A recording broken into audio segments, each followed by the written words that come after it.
ఆంధ్రాలోనే కాదు అమెరికాలో కూడా బర్డ్ ఫ్లూ ఎఫెక్ట్ ఉంది. నిజానికి ఏపీలో గత 4 రోజులుగా ఈ ఫ్లూ కనిపిస్తుంది. కానీ అమెరికాలో గత ఏడాది నుంచి ఈ వైరస్ విస్తరిస్తుంది. దీని ప్రభావంతో అమెరికాలో కోడిగుడ్ల ధరలు విపరీతంగా పెరిగిపోతున్నాయి. రీసెంట్ గా వీటి ధరలు 15% పెరగక మరో 20% పెరిగే అవకాశం ఉందని వ్యాపారులు చెబుతున్నారు. ఫ్లూ ఎఫెక్ట్ తో అమెరికా వ్యాప్తంగా కోడిగుడ్ల ప్రొడక్షన్ తగ్గిపోవడమే ధరల పెరుగుదలకు కారణంగా తెలుస్తోంది.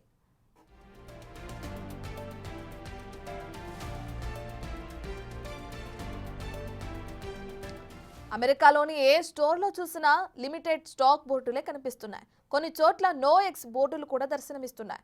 ఒక్కొక్కరికి 2 లేదా 3 ట్రేలు మాత్రమే స్టోర్లో ఇస్తున్నారు. డబ్బు ఎక్కువగా ఇస్తామని ఆఫర్ చేసినా అంతకంటే ఎక్కువ ఇవ్వటం లేదు.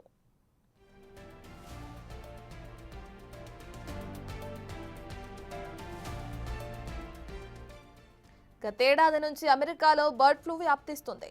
ఒహోయో, మిసౌరీలో ఫ్లూ ఎఫెక్ట్ ఎక్కువగా ఉంది. గతేడాది జనవరిలో డజను కోడిగుడ్ల ధర $2.52 అందుబాటులో ఉండేవి.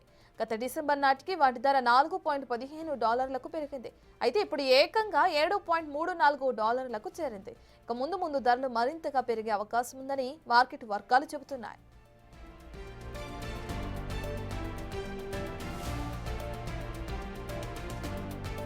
కోడిగుడ్ల ప్రొడక్షన్స్ తగ్గిపోవడంతో ముందు జాగ్రత్తగా ఎక్కువ కొనుక్కోవడానికి ప్రజలు ప్రయత్నిస్తున్నారు. దానికోసం ఎక్కువ డబ్బు చెల్లించడానికి కూడా వెనకాడటం లేదు. అయినప్పటికీ స్టోర్లు మాత్రం లిమిటెడ్ గానే గుడ్లిస్తున్నారు. వీటి ప్రభావం రెస్టారెంట్లపై పడుతున్నాయి. రెస్టారెంట్లలో గుడ్డుపై 50% ఎక్స్ట్రా ఛార్జీలు వేస్తున్నారు.